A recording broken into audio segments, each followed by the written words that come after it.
বড় ভাই দেখছেন কি সুন্দর মডিফাই করছে বাইকটারে, মানে 4B স্টিকার লাগাইছে। অর্থাৎ বড় ভাই বুঝতে পেরেছি 80 সিসি হলেও কি হবে, বড় ভাই উড়াধুরা টানার লোক।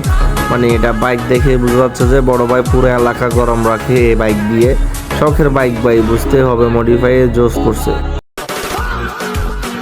বড় ভাইয়ের শখের বাইকটার হচ্ছে যে কি পলিশ করবে, এই জন্য স্প্রেটা কিনছে ভাই। মানে খরচ করতে কম করে না ভাই, এত টাকা একটা বাইকে অবশ্যই খরচ করাই যায়।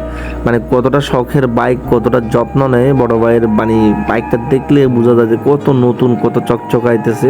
আরও করতেছে পলিশ, আরও জোস লেভেল চকচকাইতেছে ভাই, সেরা।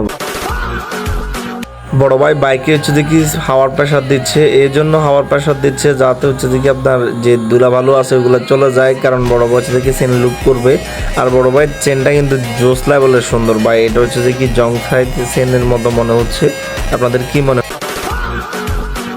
বড় ভাই তো জিপিএক্স তেমন দিয়ে হচ্ছে যে কি R1 পাইপকে কট করে দিয়েছে, এই জন্য হচ্ছে যে কি ইঞ্জিল থেকে পানি দিচ্ছে আর মতো এত পরিমাণ ধোঁয়া বের হচ্ছে। মানে ভাই জিপিএক্স ডায়মন্ডের সেই লেভেলের পাওয়ার। তবে R15 বডি বিল্ড সেরা আর কি, তবে জিপিএক্স ডায়মন্ডের টানে সেরা, মানে এটা বলতে হবে ভাই।